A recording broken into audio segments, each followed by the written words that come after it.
ভগবান কৃষ্ণ ভক্ত খুঁজবার জন্য সারা বৃন্দাবন ঘুরছে, প্রকৃত বৈষ্ণব পাচ্ছে না। আর যখন প্রকৃত বৈষ্ণব পাচ্ছে না, ভগবান কি করেছে, একটা জায়গায় দাঁড়িয়েছে বাবা, যে জায়গাটার নাম হলো হস্তিনাপুর। ও মাইরা, নাম শুনেছেন হস্তিনাপুর?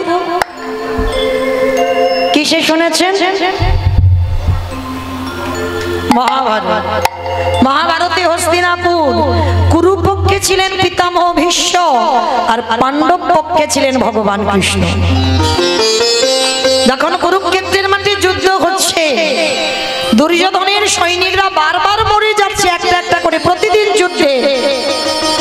এইবার দুর্যোধন রেগে গিয়ে দাদু ভীষ্মকে একটা বড় কথা বলেছিল, ও দাদু, দাদু তুমি আমার বাড়িতে থাকো, আমার বাড়িতে খাও, আমার বাড়ির অন্ন ধ্বংস করো।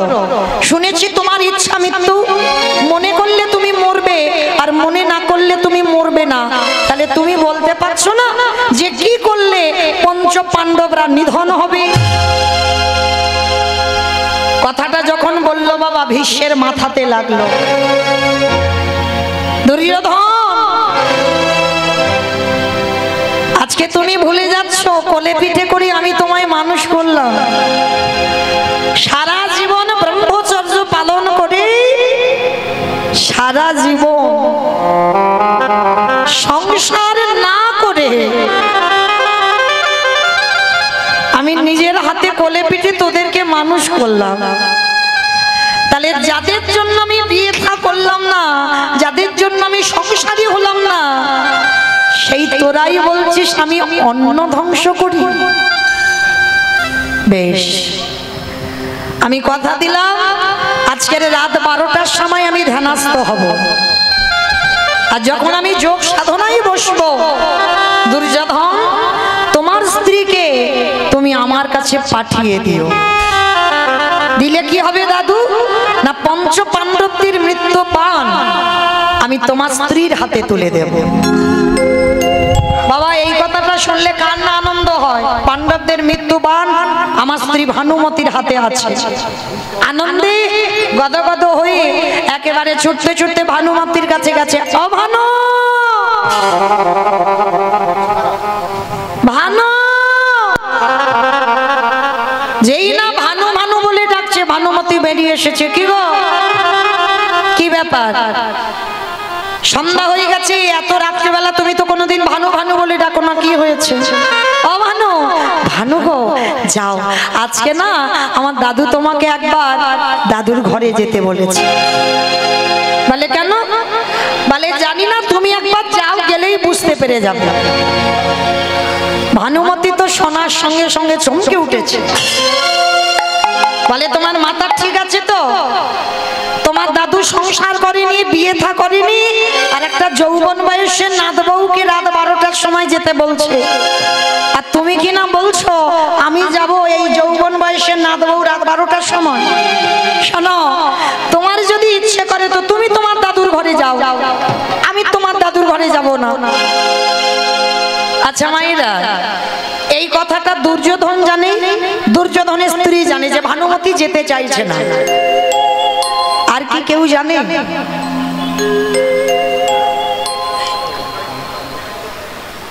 সবার চোখে ধুলো দেওয়া যায়, একজনের চোখে তো অসম্ভব।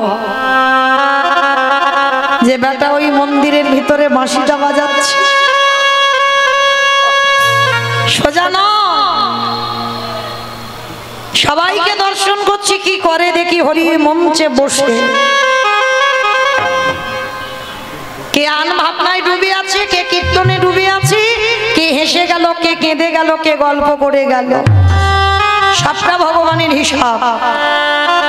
তো এইবারে যেই না রাত 11টা বাজে, 12টায় ধ্যানস্থ হবে, আশীর্বাদটা 12টায় দেবে, গভীর রাত্রিবেলা। আর ভানুমতি জেদ ধরে বসেছে আমি যাব না, ওই আইবুড়ো দাদুর ঘরে রাত 12টার সময় যৌবন বয়সের নাত বউ যাব না, তুমি যাও। কিছুতে তো ভানুমতিকে বোঝাতে পারছে না।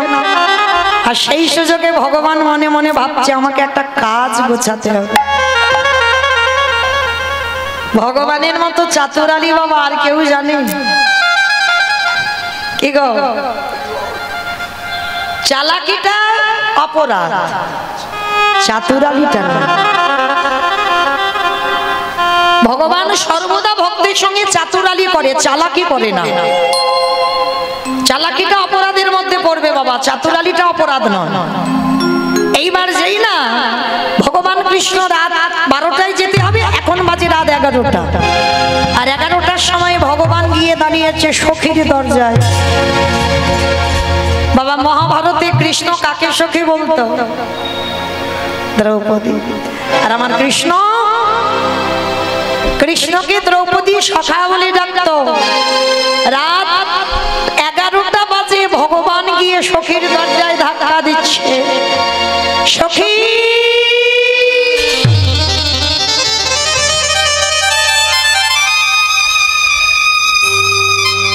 আরে দেরি না, এক্ষুনি তুমি আমার সঙ্গে একটা জায়গা যাবে, এক্ষুনি বেরিয়ে এসো।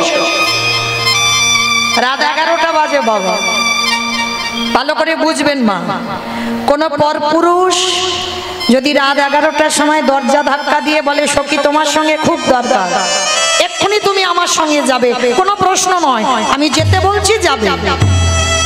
কি মায়ের আমরা চলে যাব?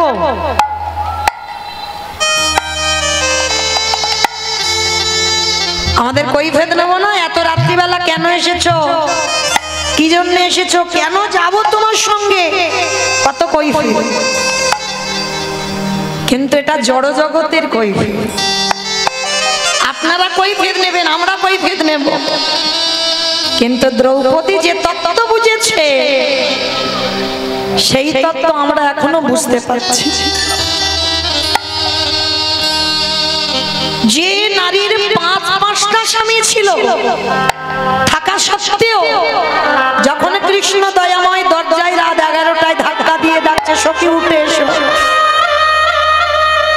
দ্রৌপদী 5 স্বামীর চরণ ছেড়ে দিয়ে দরজায় এসে দাঁড়িয়ে গেল।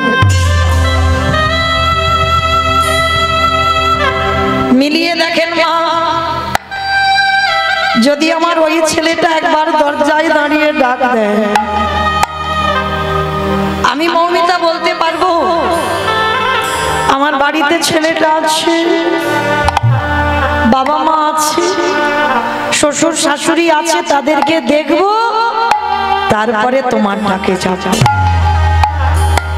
এই যে দুপুরবেলা এসেছেন, অনেকে তো ছেলে মেয়েরা হয়তো স্কুলে গেছে বা হয়তো টিউশনিতে গেছে, বাড়িতে আছে, হয়তো বিকালবেলা আসবে, কিন্তু বিকালবেলা যে তাদেরকে দেখতে পাবে এই গ্যারান্টিটা কেউ দিতে পারবো বাবা?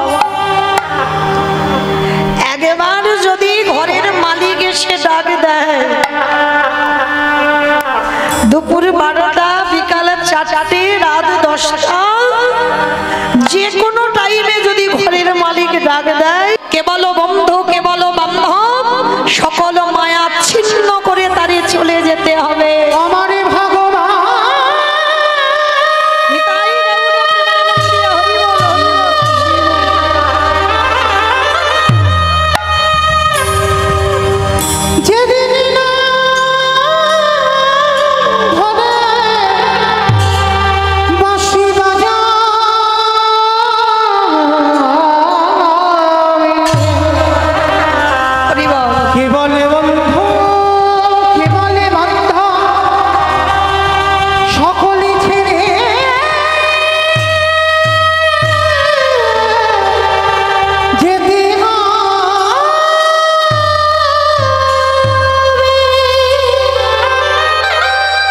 যতই আপনে আপন করে বসে থাকো না কেন, ভালো করে মন দিয়ে শুনে নাও মা, আপনে আপন করে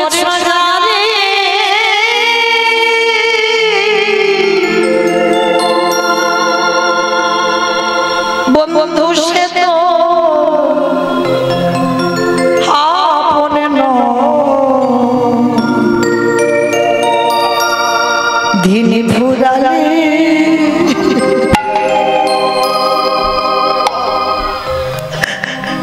বুঝবে তো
ভগবান দ্রৌপদীর হাতটা ধরেছে নিয়ে যাচ্ছে। তবে শোনো, আমি তোমাকে পাঠাচ্ছি, আমার নাম বলবে না, আর তুমি যে গলায় কথা বলবে তুমি দ্রৌপদীর গলায় নয়, তুমি ভানুমতির গলায় কথা বলবে। চলো। বলে সখা যাবো কোথায়? বলে দাদু ভীষ্ম ধ্যানস্থ আছে, আশীর্বাদটা নিয়ে আসবে। ঠিক আছে চলো তাহলে যাই। এইবার ভগবান কি করেছে, হাত ধরে নিয়ে যাচ্ছে দ্রৌপদীকে টানতে টানতে। আর ওই দেখবেন বাবা, পাকা জায়গাতে যদি হেঁটে কেউ যায় একটা আওয়াজ হয় না, খট খট খট আওয়াজ হচ্ছে। ভগবান বলছে সখী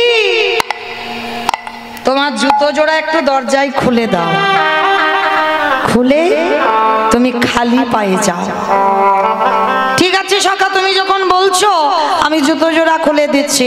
তবে শোনো, আমার জুতো দুটো এখানে রইল, তুমি দেখে রেখো আমার জুতো দুটো যেন কেউ নিয়ে চলে না যায়।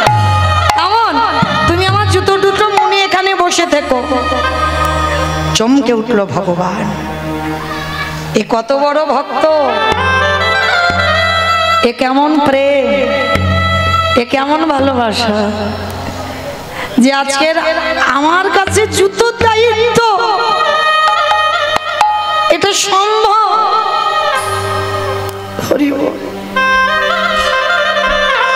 দ্রৌপদী ঘরে প্রবেশ করেছে, ভগবান মনে মনে করছে আমার রাধারানী তো আমার কাছে বলেছিল যে প্রকৃত ভক্তের চরণ ধরতে হবে।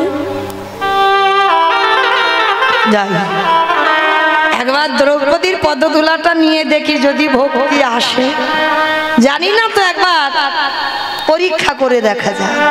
দ্রৌপদী ঘরের ভিতরে আছি, ভগবান আমার দ্রৌপদীর জুতো জোড়া হাতে লয়ে মনে মনে করল রাধে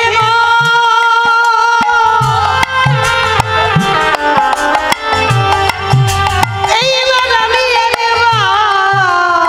দেখতে চাই ভক্ত পদ ধুলা নিলে ভক্তি আসে কিনা। এইবারে ভগবান জুতো দুটো যেই না বুকে ধরেছে, যে ভগবানের ভক্তি ছিল না, যে ভগবান কোনদিন কাঁদতে পারত না, যেই না জুতোটা বুকে ধরলো ভগবানের নয়ন হতে আমি পারি বিগলিত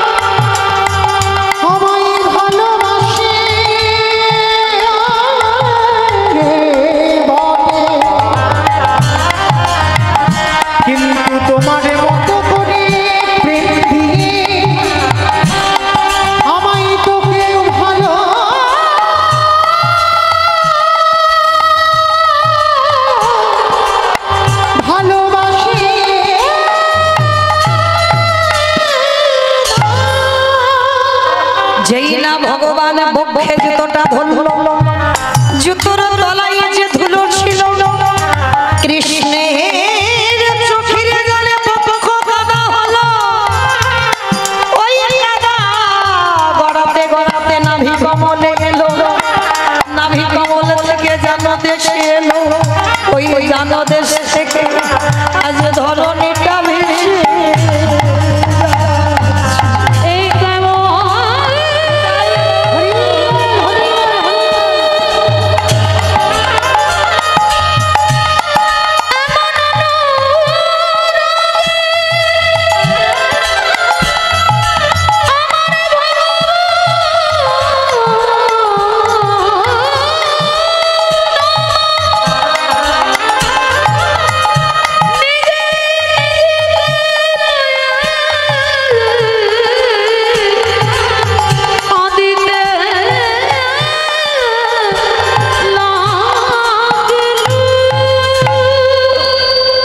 আমি ভক্ত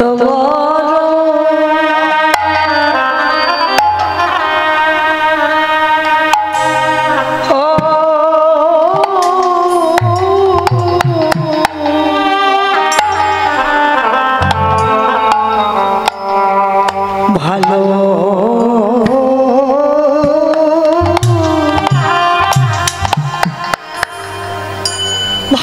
ভালোবাসি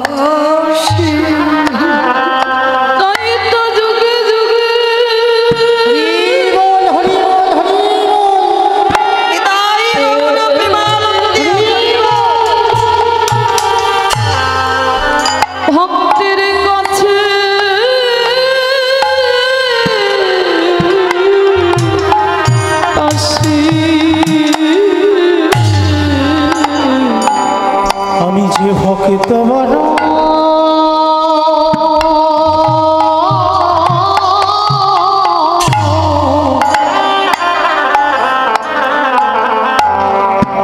বড় ভালো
দুলা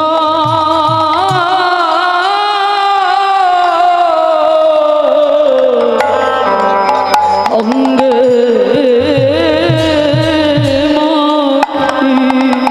ভগবানের যেই না নয়ন থেকে অঝরে বাড়ি,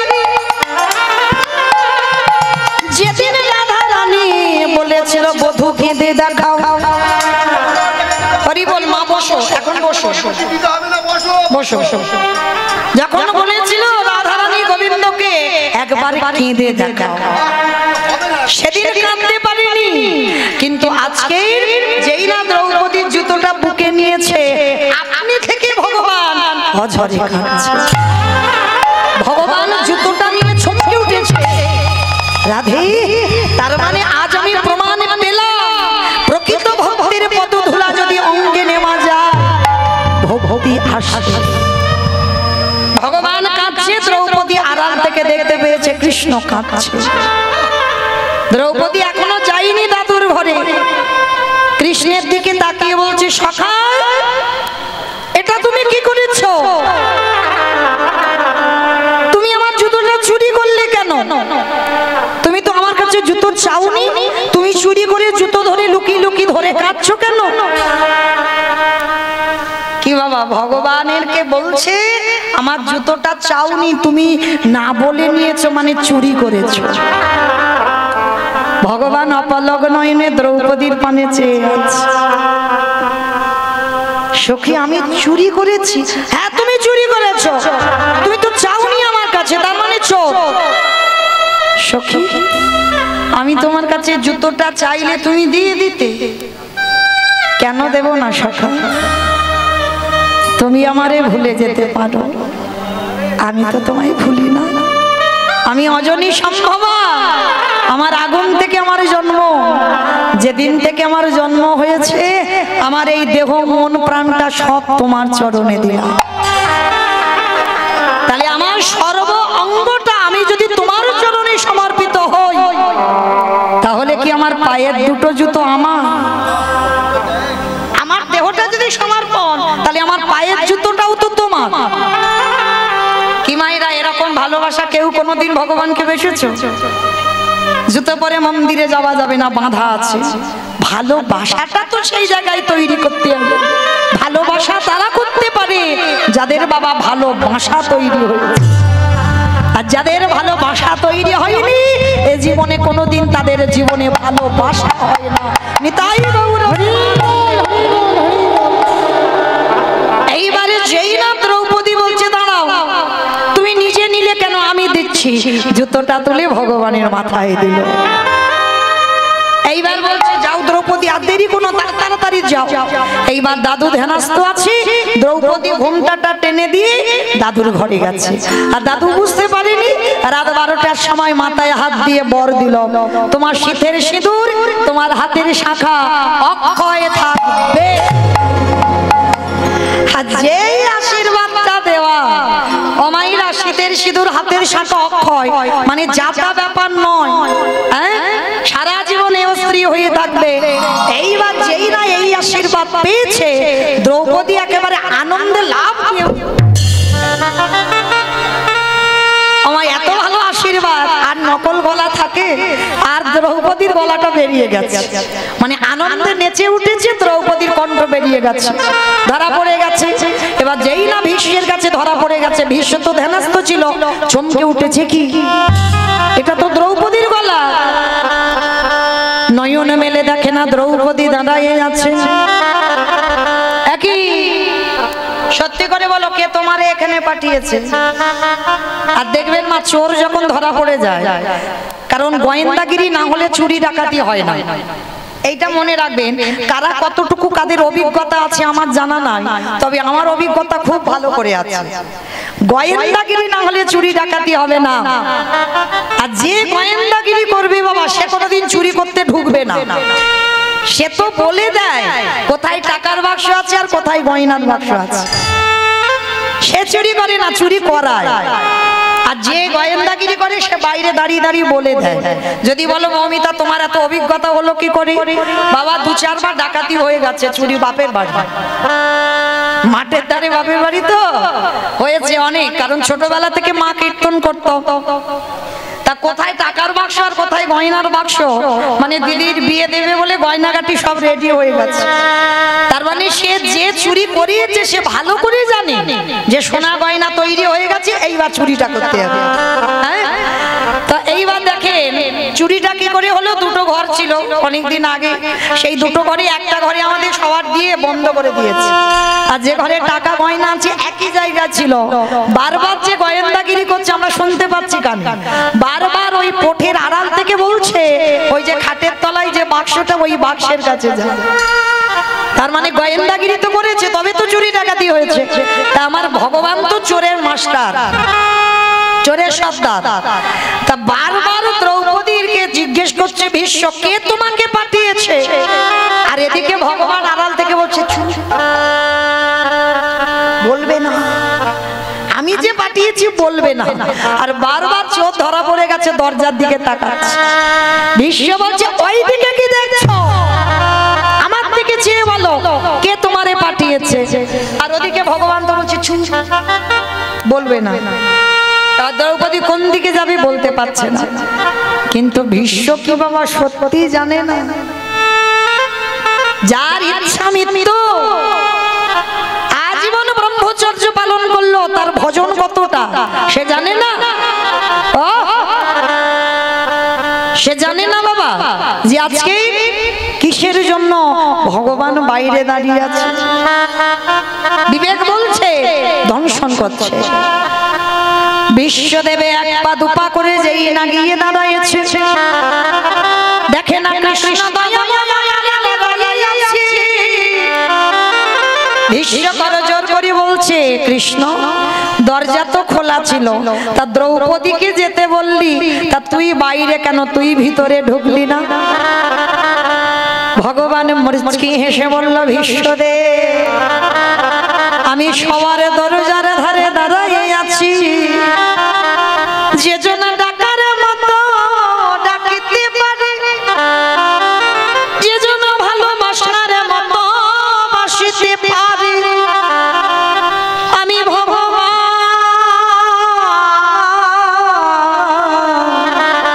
হয়ে কি আর রহিতে পারি? এখানে দাঁড়িয়ে আছি কেন জানো? তোমার এখনো তো সঠিক ডাক হয়নি। ভগবান সবার দরজায় দাঁড়িয়ে আছে। ওমা কোন দরজা? ইট বালি সিমেন্টে গাছা যে ওই গিলের দরজা, শালকাটের দরজা, ওই দরজা না। যত ঘরে বসে আছে, যত দুয়ারে দাঁড়িয়ে আছে, এই পরমাত্মা রূপী ভগবান হলো এই যে ঘরের দাঁড়িয়ে দাঁড়িয়ে, আরে যে জন্য ডাকার মতো ডাকতে পারবে আমার ভগবান কি থাকতে পারে? যে জন্য ডাকার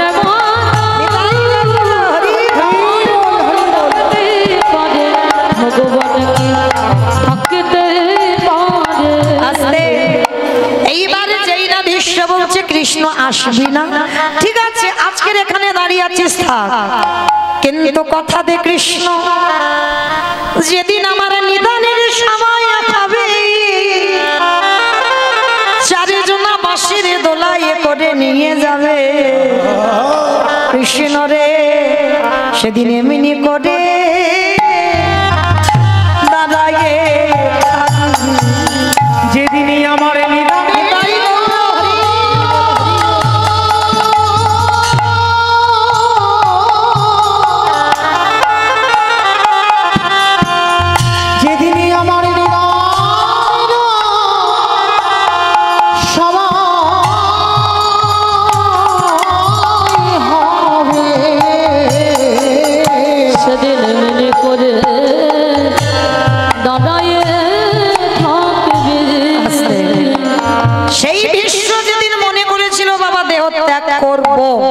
সেদিন আমার কৃষ্ণ দাঁড়িয়ে ভীষ্মকে প্রশ্ন করেছিল বলো তুমি আমার কোন রূপ দেখবে? বৃন্দাবনের কৃষ্ণ রূপ, না দ্বারকার কৃষ্ণ রূপ, না মথুরার কৃষ্ণ রূপ? সেদিন ভীষ্ম করজোড় করে বলল কৃষ্ণ দয়াময়, একান্ত যদি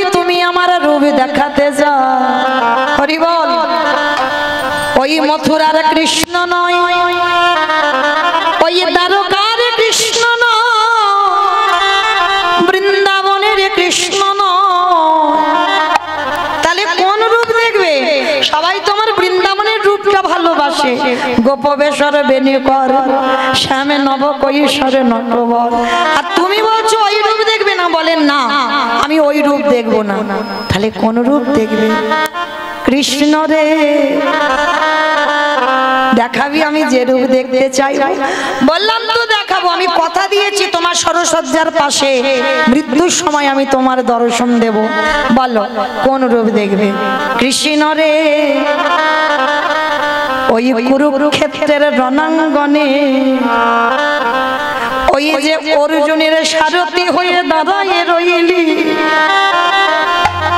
হরে কৃষ্ণ রে ওই রূপ দেখে আমার কি মনে হলো জানিস?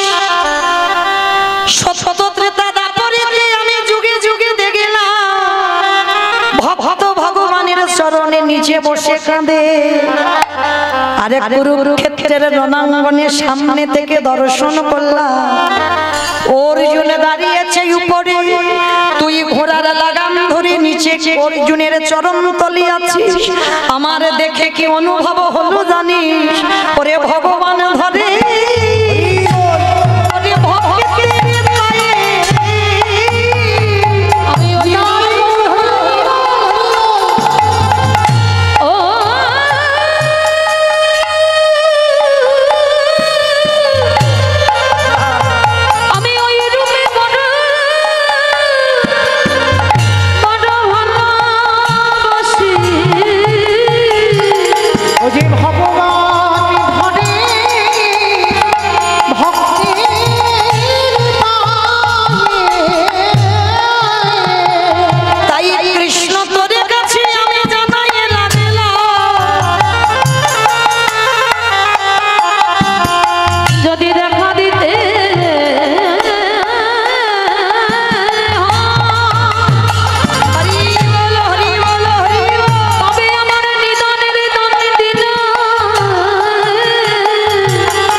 অর্জুনের মতো একজন ভক্ত তোকে ডাকার মতো ডাকিতে পারে, তুই তার দরজাতে দাঁড়াই থাকবি। যদি কেউ ডাকার ডাকিতে পারে, তুই তার দরজাতে ওটা দাঁড়াই থাকবি। তাহলে সেই ভগবান আমার প্রমাণ পেয়ে গেল মা। প্রকৃত ভক্তের যদি পদধূলা নেওয়া যায়, ভক্তি আসবে আসবে আসবে। আমরা তো দুটো চারটে দিন আপনজনকে ছেড়ে থাকতে পারি না। আর আমার রাধারানী 100 বছর গোবিন্দ হারা হয়েছিল। তো যেদিন আমার গোবিন্দ সনে দেখা হলো, আমার রাধারানী গোবিন্দের কাছে প্রশ্ন করেছিল, বধূ জি রাধারানী, এক পলক তোমাকে না দেখে থাকতে পারত না। যে রাধারানী কলসিতে জল ভর্তি, তবু জল ফেলে জল আনতে যায়। বলো না বধূ, বিশ্ব ব্রহ্মাণ্ডে যা যা কিছু ঘটে সবই তো তোমার চিত্রপটে। এই ব্রহ্মাণ্ডে যা যা কিছু হয় সবই তো তোমার ইচ্ছাতে হয়। তাহলে বলো না, শ্রীরাম আমায় অভিশাপ দেবে, আমি 100 বছর কাঁদবো, এটা কি তুমি জানতে না? জগতে যদি সব তোমার ইচ্ছাতে হয়, তাহলে তুমি কি জানতে না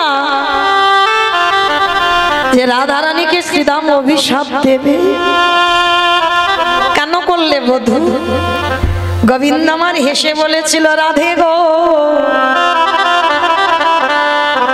তুমি হলে আমার জগতে আশ্রয় তত্ত্ব, আর রাধে আমি হলাম জগতে বিষয়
লীলা কীর্তন, যারা তত্ত্বজ্ঞানী, যারা শাস্ত্র জ্ঞানী, তাহলে ভগবান কি বোঝাতে চাইল?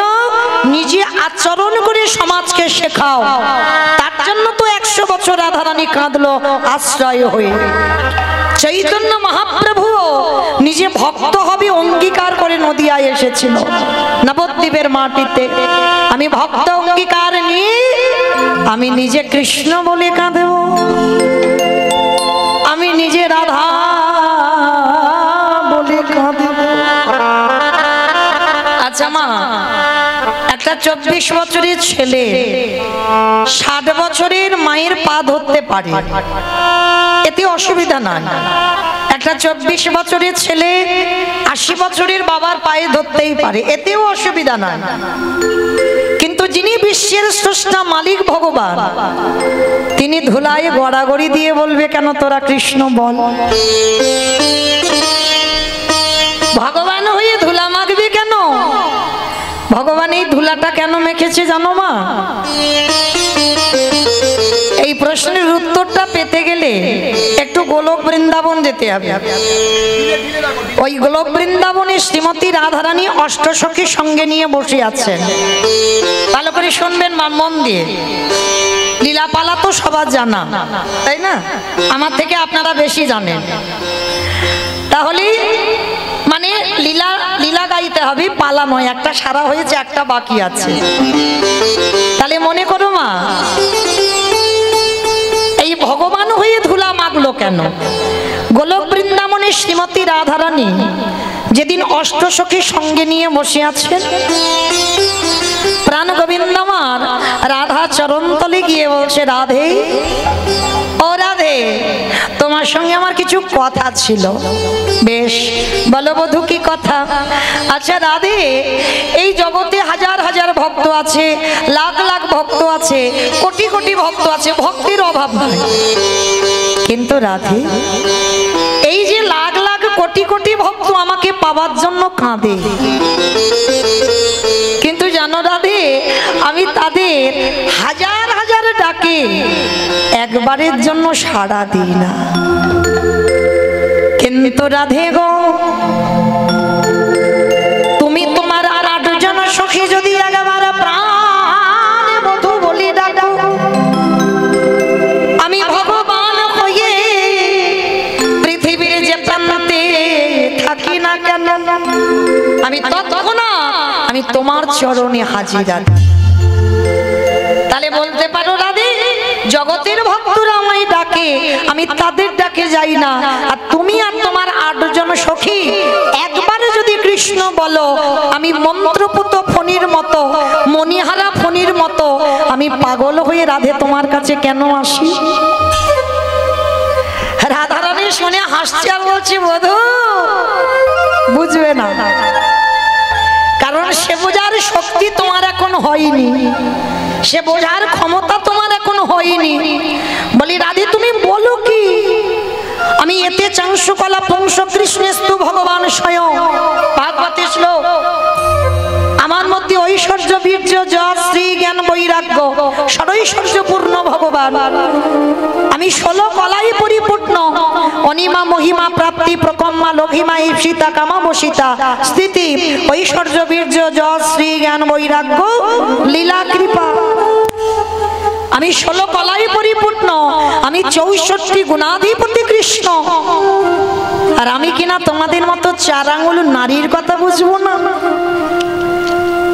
রাধারানী হেসে বলছে, বধূ দেখতে মনে হচ্ছে আমরা 4 আঙ্গুল নারী, কিন্তু আমরা 4 আঙ্গুল নারী নয়। তুমি 16 কলায় পূর্ণ, ষড়ৈশ্বর্য পূর্ণ, 64 গুণাধিপতি কৃষ্ণ। তোমার মধ্যে সব আছে, কিন্তু তোমার মধ্যে একটা বস্তু নাই। রাধে সেটা কি? বলে বধূ তোমার মধ্যে। আচ্ছা বলো তোমা, ভগবানের ভগবান সব থেকে কাকে বেশি ভালোবাসে? সব থেকে কাকে বেশি ভালোবাসে? ভালো ভালো ভালো ভক্তকে। বাহ, ভক্তকে। ভগবানের সব থেকে প্রিয় সম্পদ ভক্ত। কেন ভক্ত প্রিয় সম্পদ হলো? কেন প্রিয়? প্রথমে বলেছি বাবা অনুভব চাই, শুধু কাহিনী শুনলে হবে না। ভক্ত যে ভগবানের প্রিয়, কেন প্রিয় হলো? কারণ যে সম্পত্তিটা ভক্তির আছে সেই সম্পত্তি আমার ভগবানের না। যে সম্পত্তি ভক্তির কাছে আছে সেই সম্পত্তি আমার ভগবানের কাছে। রাধারানীর কথা শুনে বলছে, রাধে তুমি বলো কি আমার কাছে নেই? বলে না। বলে তুমি খবর রেখেছো আমি 64টা গুণ আমার মধ্যে আছে, যেটা নারায়ণের নাই, যেটা রামচন্দ্রের নাই, সেটা আমি ভগবান কৃষ্ণ আমার 4টে বেশি আছে। আর তুমি কিনা বলছো আমার মধ্যে একটা গুণ নাই, সেটা কি? বলে বধূ তুমি ভগবান হয়েছো, তুমি প্রেমী, কিন্তু তোমার মধ্যে ভক্তি নাই।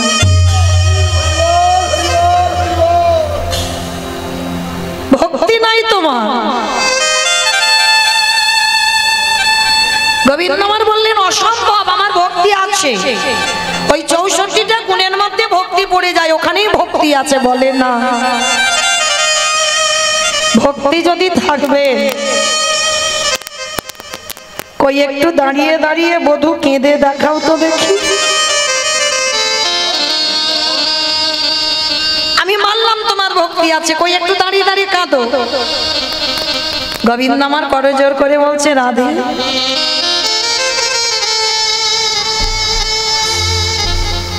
আমি তো কোনোদিন গুরু ধরে কাঁদতে শিখিনি, আমি তো জানি না কি করে কাঁদতে হয়। তাহলে আমি গুরু ধরি কাঁদবার জন্য তাহলে শিখবো। রাধারানী বললেন বধূকে কাঁদতে গেলে গুরু লাগে না, হৃদয় যার যার ভক্তি আছে সে আপনি থেকে দাঁড়িয়ে কাঁদতে পারে। রাধে তার মানে তুমি বলতে চাইছো আমার মধ্যে ভক্তি নাই? বলে না। আচ্ছা রাধে ঠিক আছে, আমি তোমার কথা বিশ্বাস করলাম, এবার তো বলে দাও কোথায় গেলে আমি ভক্তি পাবো? আমি তোমার কথা শিরোধার্য, বলো আমি কোথায় গেলে ভক্তি পাবো? যাবে? আমি যেখানে যেতে বলবো তুমি পারবে তো যেতে? বলে হ্যাঁ, কেন পারবো না? বলো রাধে কোথায় যেতে হবে? যাও, জগতে যদি পেয়ে যাও নিষ্কিঞ্চন বৈষ্ণব। সাজা নয় বাবা, এ জগৎটাই সাজায় ভরপুর। গোটা সমাজটা বাবা অভিনয়, গোটা সমাজে বাবা সাজা বৈষ্ণব লাখো লাখো পাওয়া যাবে, তার মধ্যে পাবে একজন নিষ্কিঞ্চন বৈষ্ণব। রাধারানী একবারও বলেনি যে শুধু বৈষ্ণবের পায়ে ধরো, নিষ্কিঞ্চন বৈষ্ণব কাকে বলবে? ত্রিনাদপি শনিচন তরিব সহিষ্ণু না অমানিনা মানদেন কীর্তনীয় সদা।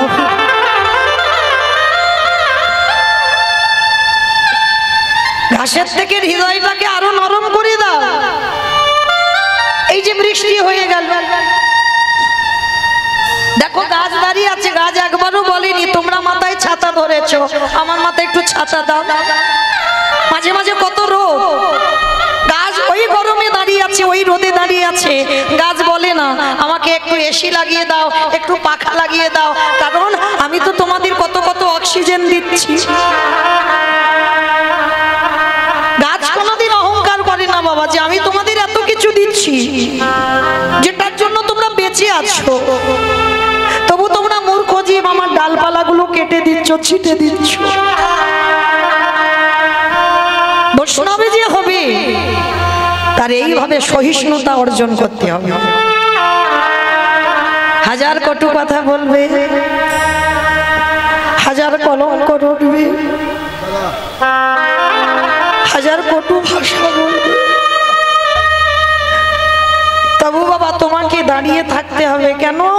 আমার তো পরিচয় জগতে কেউ কারোর নয়, আমার একটাই পরিচয়, আমি হলাম কৃষ্ণ চরণের দাস। রাধে গো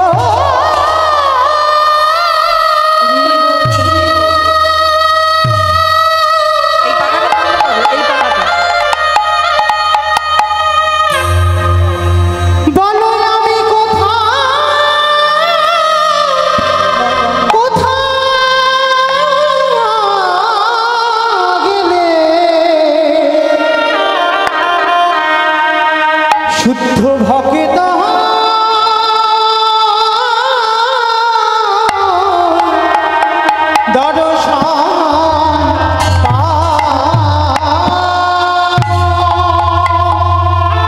রাধে একেবারে বলে দাও, এই জগতে নিষ্কিঞ্চন বৈষ্ণব আমি কোথায় পাবো? যাবে গোবিন্দমা সারা বৃন্দাবন ঘুরেছে, বৈষ্ণব পাইনি, শেষে একটা বৈষ্ণবী পেয়েছে। অমাইরা বৈষ্ণবীটাকে আমি বলবো না, আপনারা বলবেন। বৈষ্ণবীটাকে জানো? আমি উদাহরণ দিই, পিছন থেকে চুরি করে পাত ধুলাটা নিয়েছিল কৃষ্ণ। যে কৃষ্ণ কাঁদেলে কাঁদে, যে কৃষ্ণ হাসলে সেও হাসে, যারা কৃষ্ণ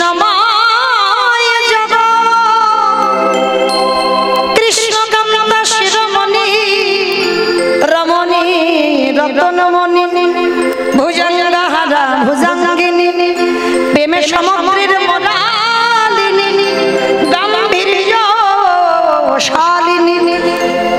আমার সে বৈষ্ণবীটা কে গো? বৈষ্ণবীটা কে? রাধে গো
ধুলাটা নিয়েছে, আর যেই না নিল আমার কি হয়েছে জানো?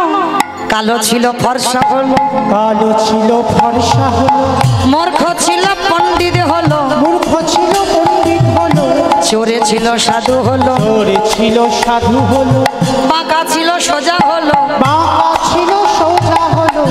ভগবান মনে মনে ভাবছে হায় হায় হায় হায় হায়, একটা মেয়ের চরণ ধুলা নিয়ে আমার কত পরিবর্তন, এইবার যদি আমি হাজার বৈষ্ণবের পদধূলা পাই, না জানি আমার কত পরিবর্তন হবে।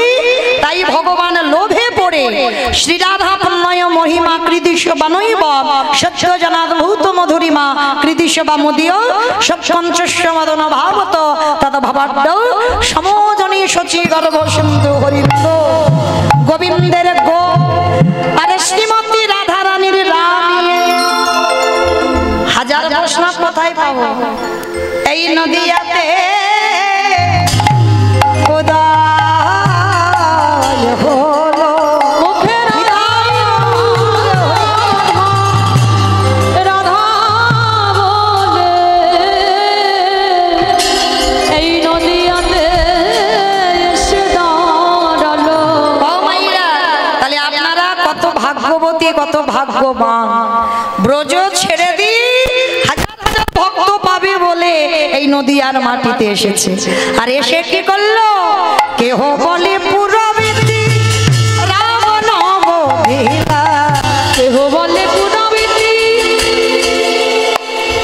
আমা উলু কই মাঠে মাঠে, কেহ বলে পুরবীতি রাম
জোড়ো হাত করি জোড়ো হাত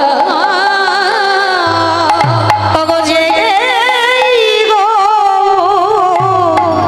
সেই কৃষ্ণ সেই তো জগন্নাথ ওগো সে তো জগন্নাথ আহা বাসুদেব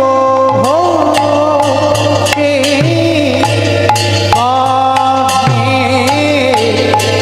এইবারে প্রকাশ্যে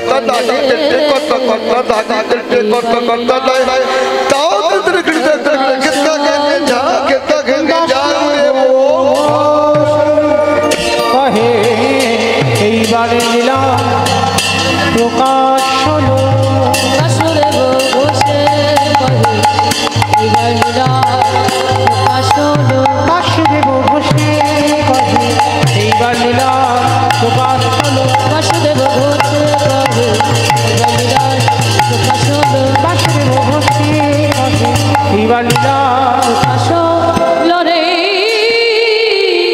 ওগো বাসুদেব বসে জানি তাই যারা আজকের এই লীলার ব্যয়ভার বহন করেছেন তাদের নামগুলো একটু ঘোষণা করি। আজকের কীর্তনিয়া মৌমিতা ঘোষ লীলা কীর্তন পরিবেশন করবে ভক্ত সবরী উদ্ধার। এই লীলার ব্যয়ভার যারা বহন করছেন শ্রীমান সার্থক মণ্ডলের সুস্বাস্থ্যের কামনায় এই লীলার ব্যয়ভার বহন করেছেন পিতা সৌরভ মণ্ডল, মাতা কৃষ্ণা মণ্ডল, দাদু কার্তিক সাহা, দিনা ঝর্ণা সাহা, দিদা ঝর্ণা সাহা, মামা কল্লোল সাহা, ঠাকুর দাদা অশোক মণ্ডল, জয়ন্ত মণ্ডল, মোহন মণ্ডল, ঠাকুমা শুভ্রা ও সাখী মণ্ডল, নাটনা নদিয়ায়। আপনারা ওদেরকে আশীর্বাদ করবেন যেন এইভাবে প্রতি বৎসরের ন্যায় এই রকম সাধু সেবা, ভক্ত সেবা, রাধা গোবিন্দের সেবার জন্য কিছু অর্থ যেন ভগবত সেবায় ব্যয় করতে পারে। কারণ থাকলে দেয় না, যাদের নাই তারা দেবার জন্য কাঁদে। আশীর্বাদ করেন যেন এই ভগবত সেবার জন্য যারা আজকের লীলার দায়িত্ব কাঁধে নিয়েছে যেন রাধারানীর কৃপা বরিশন ওদের মস্তকে থাকে। নিতাই গৌর প্রেমানন্দে হরি বল, হরি বল। শ্রীকৃষ্ণে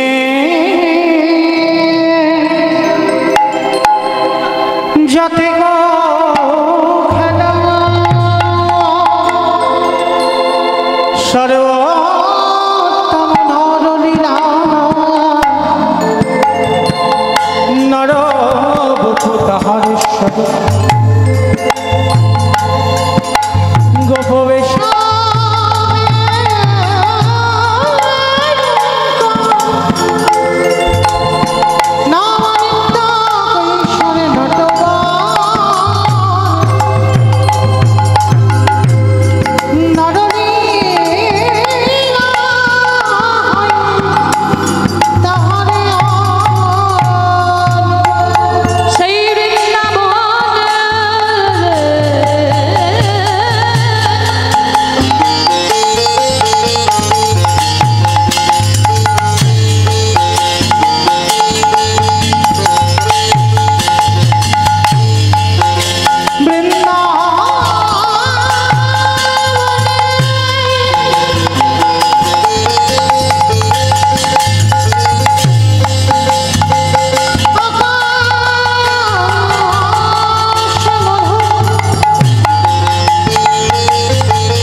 তো মাইরা এবার আমরা বিষয় যাব।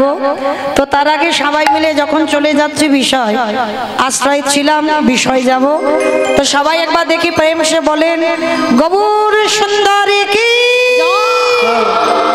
নবদ্বীপের ধামে কি, সচির নন্দনে কি, ধ্বনিটা হলো কি, এটাও জয়। বললাম ধ্বনিটা হলো কি, এটা নাকি জয়। মানে ভক্ত ডুবে গেছে, বুঝতে পারিনি কি বললাম, খেয়াল নেই।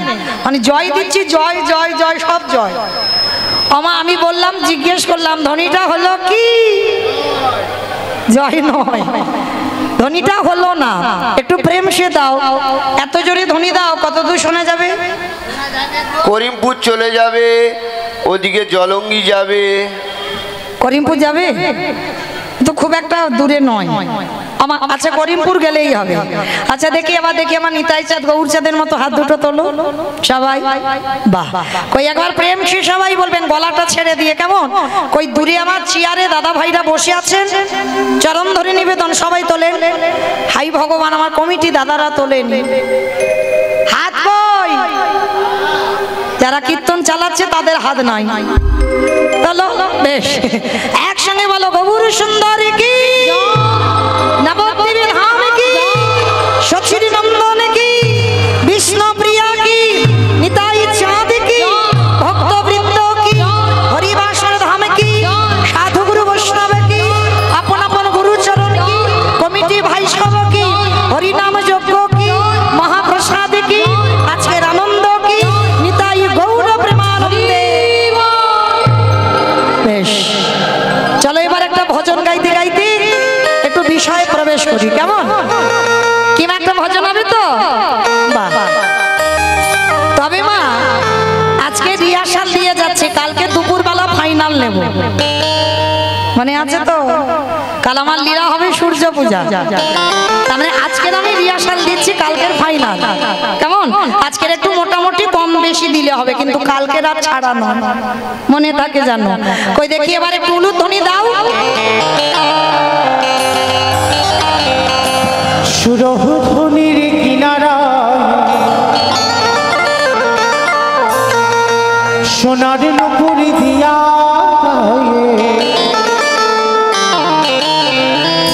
নাচে নগরীরা সুন্দর গৌরাঙ্গরা।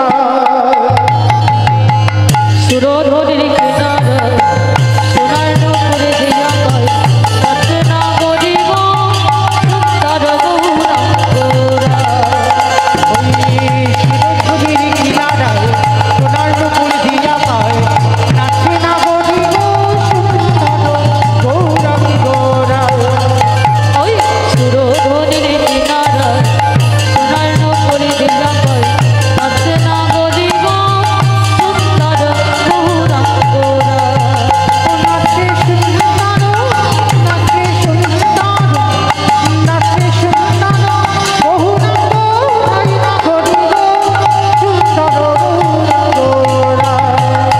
ওই সুরধনির কিনারা সোনার নুপুরে দিয়া কয় নাচে নগরীরা সুন্দর গৌরাঙ্গরা। আহা সুন্দর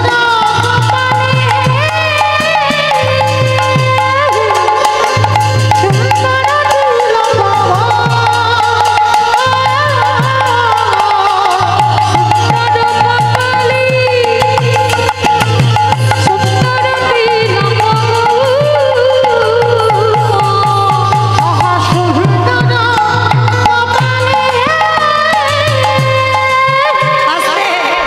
আমা আমি আর আমার সম্প্রদায় যাচ্ছি, আর কেউ যাচ্ছি না। যাচ্ছি না কেউ? যাচ্ছি। যারা যারা যাচ্ছি কই আর একবার। আর বলবো না, এই কান মুলে বলছি মা কালীর দিব্যি। আর বলবো না। সবাই দিকে একবার হাত দুটো তোলো, আর একবার সবাই। এদিকে আমার বাবারা দাদা ভাইরা যারা আছেন একসঙ্গে তালি তালি করো, তালি কেমন? আহা সুন্দর কপালে সুন্দর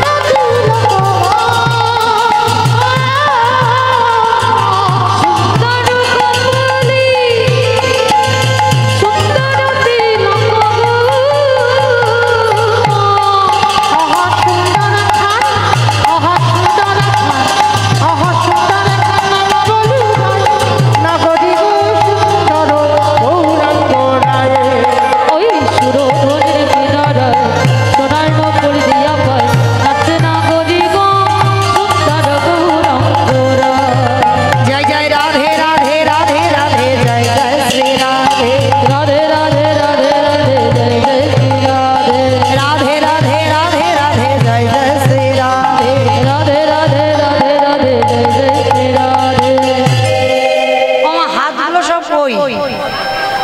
আসেনি? হাত আছে না বাড়িতে সব খুলে এসেছে? সবার আছে? যাদের আছে কই দেখাও। যার নাই বলবো না, যার আছে দেখো। রাধে রাধে রাধে রাধে রাধে। আর আমার যে ভাইরা ইউটিউব করছো, খুব ওরা আমার খুব কাছে, মানে ওদের সঙ্গে কোনো না কোনো জন্মে একটা রক্তের সম্পর্ক ছিল। এ জন্মে একটু গন্ডগোল হয়ে গেছে, ছাড় হয়ে গেছে। যাই হোক, ওরা আমার খুব স্নেহের, ওরা খুব ভালোবাসা। তো ভালো করে হাতগুলো তুলবে কেমন, মানে কার হাত উঠলো আর কার ওঠেনি, কারণ কদিন পরে তো বিষ্ণায় ঘুমি নাটনার হরিবাসও দেখতে পাবো কেমন। সেইভাবে তোলো দেখি হাত সবাই, আর একটু ক্যামেরাগুলো ঘুরাবে কেমন। একসঙ্গে তালে তালে করো তালি। রাধে রাধে রাধে রাধে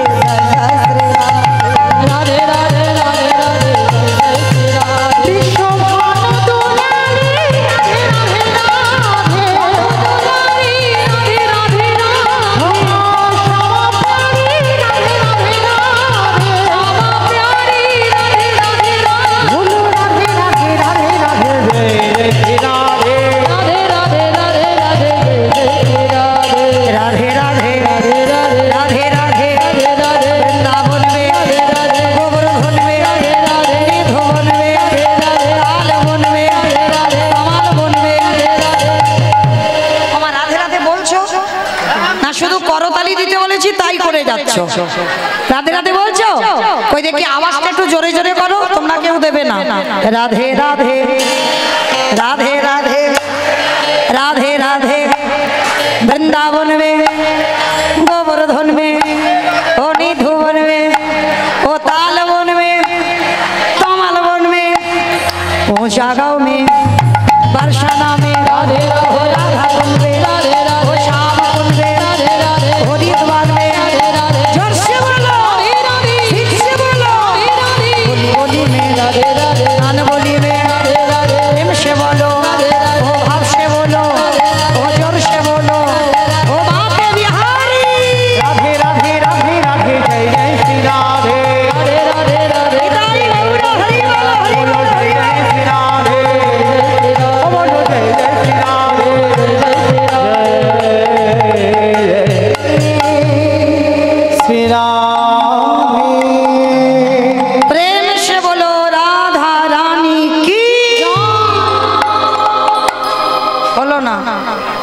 পাঁচিলের উপারে গেল না। আমি জানি এখনো অন্ন টন্ন উদরে যায়নি, অনেকে আবার পেয়ে এসেছেন। তো মাইরা নাতনাতে শাশুড়ি বৌমাতে ঝগড়া টগড়া হয় না? হয়তো হয় না? হয়, বেশ, তার মানে হয়। আচ্ছা, ওই আওয়াজটা একটু বের করো, গলাটা ছেড়ে দেবে কেমন, বলো রাধা